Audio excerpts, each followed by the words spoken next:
Welcome back to one trade. So ఈరోజు మనం చూస్తున్న next stock Anthony waste handling.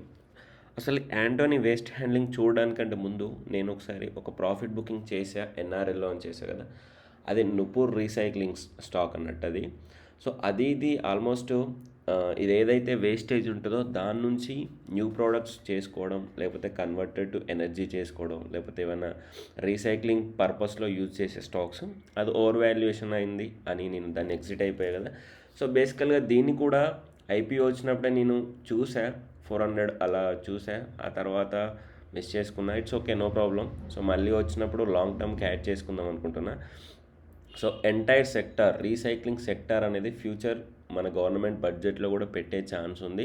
Already నేను అజంప్షన్ చేసుకోకముందుకే ఈసారి లాస్ట్ ఇయర్ మనకు బడ్జెట్లో పెట్టారు. నెక్స్ట్ కూడా బడ్జెట్లో పెట్టే ఛాన్స్ ఎక్కువగా ఉంది. అందుకే ఒకసారి రీసైక్లింగ్ సెక్టార్ మొత్తం పైన ఫోకస్ చేయండి. దాంట్లో ఈ స్టాక్ మీద మీ ఒపీనియన్ కూడా ఒకసారి కామెంట్ సెక్షన్లో మెన్షన్ చేయండి. అండ్ దట్ టు ఈ స్టాక్ని ఫోకస్ చేయండి, first point. So Anthony waste handling అంటే, సో మనం ఫస్ట్ దాని గురించి చూద్దాం, తర్వాత ఫండమెంటల్ చూద్దాం, ఆ తర్వాత టెక్నికల్గా చూద్దాం.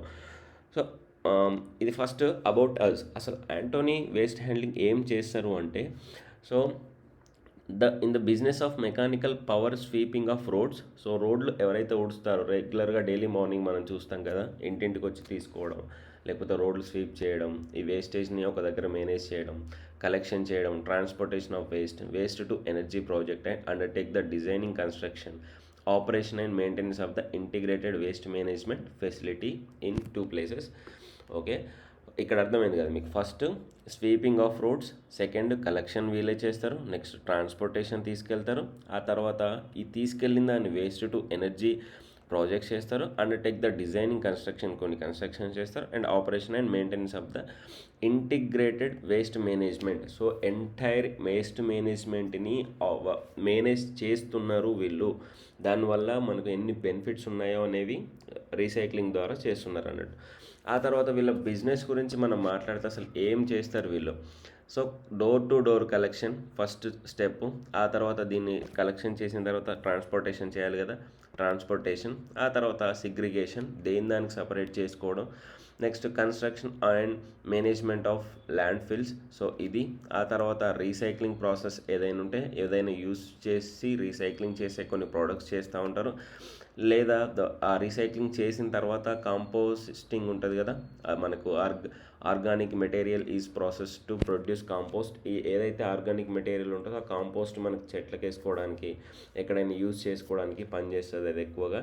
ఆ తర్వాత ఇంకా వీళ్ళు చేస్తున్న next waste to energy handles 1000 TPD wasted PCMC facility manage generating 8 megawatts to 14 megawatts power using mixed MSW.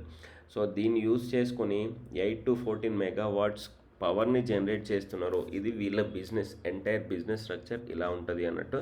మీకు అర్థమైంది కదా, వేస్ట్ టు ఎనర్జీ. ఆ తర్వాత అసలు వీళ్ళ బిజినెస్ మోడల్ ఎప్పటి నుంచి ఉంది అని అంటే 2 decades operational excellence, 37+ completed and ongoing projects. ఎందుకు చెప్తున్నా అంటే, ఒక కొత్త స్టాక్ గురించి మనం తెలుసుకునేటప్పుడు అది ఫ్యూచర్లో సస్టైన్ అవుతుందా అవ్వదా, ప్రజెంట్ ఎలా ఉంది, పాస్ట్ ఎలా ఉంది అనేది తెలుసుకోవడం చాలా ఇంపార్టెంట్. ఇప్పుడే వచ్చిన కొత్త స్టాక్ కంటే ఆల్రెడీ ఈ కంపెనీ ఎగ్జిస్టెడ్గా ఉంది, దీని గురించి ఆల్రెడీ తెలుసుకోవడం చాలా ఇంపార్టెంట్. అందుకే ఇవన్నీ చెప్తున్నా. ఎందుకంటే ఇప్పుడు చెప్పాము లాంగ్ టర్మ్ పర్పస్లో దీనివల్ల బెనిఫిట్ లేకపోతే మనం తీసుకొని వేస్ట్ కదా, అది ఆలోచించాలి. 5 million tons of waste handling annually, 4.57 million tons of household and other establishment serve every day. Next largest 90% of processing of waste generated. Next municipalities, 24 మున్సిపాలిటీస్లో వీళ్ళు హ్యాండిల్ చేస్తున్నారు. 9 states where project executed. Next key operational highlight చూస్తే, so ఇది already okay 17.98 MMT waste process since inception of the project. Next 2295 specialised vehicles ఉన్నాయి వీళ్ళ దగ్గర. 10,252 full time employees ఉన్నారు. 87 million tons of green units generated since Inception. Okay, ఇది వీళ్ళ background అన్నట్టు. అర్థమైంది కదా, ఈ బ్యాక్గ్రౌండ్ కూడా మనం తెలుసుకోవాలి. ఆ తర్వాత committed to sustainability with a growth. So వీళ్ళు ఏంటంటే ఇండియాలో leader, market leader, operational excellence, strong financial performance. So దీనికంటే కొంచెం అడ్వాన్స్ అయ్యే ముందు ఇది ఓన్లీ వేస్ట్‌ని మాత్రమే చేస్తుంది. ఇంకా కొన్ని ఈ వేస్ట్ ఉంటాయి. ఎలక్ట్రికల్ ఎలక్ట్రానిక్స్ ఐటెమ్స్ ఉంటాయి కదా! వాటిని రీప్రొడ్యూస్ చేయడానికి, మెటల్ రీప్రొడ్యూస్ చేయడానికి ఇలాంటి స్టాక్స్ అన్నీ ఉంటాయి. మీకు అవి కూడా కావాలి అంటే మనం one by one stock discuss చేసుకుందాం. ఒకసారి కామెంట్ సెక్షన్‌లో మెన్షన్ చేయండి. మీకు టైం ఉంటే మీరు కూడా చూడండి. Okay. Leading player in SMW industry. Next 2 decades కంటే ఎక్కువ ఉన్నారు. 35 ప్లాన్స్ ఇవాళ ఆల్రెడీ చూసేసాం. సో ఇది ఓకే, నాట్ రిక్వైర్డ్. నెక్స్ట్ వీళ్ళకు ఉంది ఏంటంటే మహారాష్ట్రలో first integrated waste to energy project start చేశారు. ఎప్పుడు 2023లో. ఇది ఒకసారి మీరు చూడండి. Project tenure 19 to 2040. మీకు ఒకసారి స్క్రీన్ పాస్ చేసి చూడండి, ఎందుకంటే ఇన్ఫర్మేషన్ ఇస్తా, వీడియో లెంత్ అయిపోతుంది. Proven expertise in project execution. So projects ఏమేమి ప్రాజెక్ట్స్ ఉన్నాయి, ఎక్కడెక్కడ ఉన్నాయి అనే వాటి గురించి మాట్లాడితే కలెక్షన్ అండ్ ట్రాన్స్పోర్టేషన్ 15 ప్రాజెక్ట్స్ ఉన్నాయి. Greater Noida, Jaypee international sports, Jhansi, Mumbai, Nagpur, Nashik, Navi Mumbai, Noida, north Delhi, Panvel, Pimpri, Chinchwad అంట, థానే, వారణాసి. సో ఇవి 15 projects. 5 projects mechanized sweeping, greater Noida, Nagpur, Navi Mumbai. So ఇది same 5 projects. 3 projects. So 1 project construction and demolition waste ముంబైలో ఉంది. ఆన్గోయింగ్ ప్రాజెక్ట్స్ 24 ప్రాజెక్ట్స్ ఆన్గోయింగ్ ఉన్నాయి. సో ఫ్యూచర్ కూడా మనకి ఎలా ఉంటుంది అనే వాటి గురించి మనం ఎక్స్పెక్ట్ చేయొచ్చు. ఓకే. సో వీళ్ళ దగ్గర ఉన్న వెహికల్స్ మామూలుగా ఇవి చూస్తే మీకు ఐడియా వస్తుందని పెట్టాను నేను ఇది. So industry dynamic future scope ఎలా ఉంటుంది అంటే, ఫ్యూచర్లో మనం ఇంకా ఈ వేస్టేజ్ అనేది ఎక్కువ పెరుగుతూనే ఉంటుంది. ఎందుకంటే మనం జనాలం పెరిగే కొద్దీ వేస్ట్ చేస్తూనే ఉంటాం. అదొకటి ఆలోచించాలి. దాన్ని బట్టి మనం ఫ్యూచర్ స్కోప్ని ఎస్టిమేట్ చేయొచ్చు. ఇక్కడ వాళ్ళ ఫ్యూచర్ ప్రొజెక్షన్ చూడండి, 86 to 95. నెక్స్ట్ ఇది వేస్ట్ జనరేషన్ ఇంత పెరిగే ఛాన్స్ ఉంది. ఎంఎస్డబ్ల్యూ మార్కెట్ కూడా పెరిగే ఛాన్స్ ఉంది అని ఇది మనకు ఉంది. సో ఇప్పుడు మనం ఫండమెంటల్గా వెళ్ళేసిన తర్వాత ఫండమెంటల్గా చూద్దాం. తర్వాత ఒకసారి టెక్నికల్గా చూద్దాం. ఆ తర్వాత వీడియో క్లోజ్ చేద్దాం. ఎవరికైనా బోర్ కొడుతుందా? ఒకసారి డ్రమ్ వేసేసి ఇప్పుడు మనం ఫండమెంటల్గా చూద్దాం. ఫండమెంటల్గా చూసిన తర్వాత టెక్నికల్గా చూద్దాం. ఎందుకు ఈ స్టాక్ 2 days కంటిన్యూస్గా పడిపోయింది అనేది చూస్తే, లాస్ట్ క్వార్టర్ రిజల్ట్స్ కొంచెం ఎక్స్పెక్టెడ్ కంటే తక్కువ వచ్చేసినాయి. ప్లస్ స్టాక్ కూడా బాగా పెరిగి ఉంది. చూడండి ఇక్కడ Anthony waste handling. So market cap 1822, small cap. ఇది ఎప్పుడైనా మనం ఆల్రెడీ డిస్కస్ చేసాం. స్మాల్ క్యాపే మల్టీ బ్యాగర్ అయ్యే ఛాన్సెస్ ఎక్కువ ఉన్నాయి. Stock PE 26.1, industry PE 32, better, ఇంకా అండర్ వాల్యుయేషన్లోనే ఉంది. Book value 212, price to book value 3x ఉంది. Industry price to book value 3.35 ఉంది. డెట్ అనేది అంతగా 1 కంటే తక్కువనే ఉంది. సో 0.71. ఆర్ఓఈ చూడండి 16.3 ఉంది. 3 years ఆర్ఓఈ కూడా 16.4 ఉంది. బేసికల్గా ఒక 15% కంటే ఎక్కువ ఉంటే పాజిటివ్గా చూస్తాం. ఇంకోటి ఏంటంటే ఇండస్ట్రీ వైజ్ కూడా చూస్తాం అన్నట్టు. సో ఇది మనకి కావాల్సిన ఇన్ఫర్మేషన్. నెక్స్ట్ ఇక్కడ చూస్తే గ్రాఫ్ అవసరం లేదు ఇక్కడ. So pros and cons. Company has delivered good profit growth of 25.7% CAGR over last 5 years. 5 yearsలో 25.7 CAGR అంటే ఇట్స్ గుడ్ అన్నట్టు. ఈ కాన్స్ అనేది రిపీటెడ్ ప్రాఫిట్స్ పోస్ట్ చేస్తున్నారు. సో అనేది ఒకటే నెగిటివ్ ఉంది. సో దాన్ని పక్కన పెట్టేసుకోవచ్చు. నెక్స్ట్ మనం క్వార్టర్ అండ్ క్వార్టర్ సేల్స్ చూడం. సో ఇక్కడ చూడండి ఎందుకు నెగిటివ్ వచ్చేసింది అంటే, సో ఇక్కడ సెప్టెంబర్ 24 సేల్స్ చూడండి, 210, 227, 221 తగ్గిపోయింది కొంచెం. 178, 179. ఎక్స్పెన్సెస్ కొంచెం జస్ట్ 1 పెరిగింది. ఆపరేటింగ్ ప్రాఫిట్ మార్జిన్ కూడా 40-40లో ఉండేది, 49 to 43, కొంచెం ఎక్స్పెక్టెడ్ కానీ తక్కువ వచ్చేసినాయి.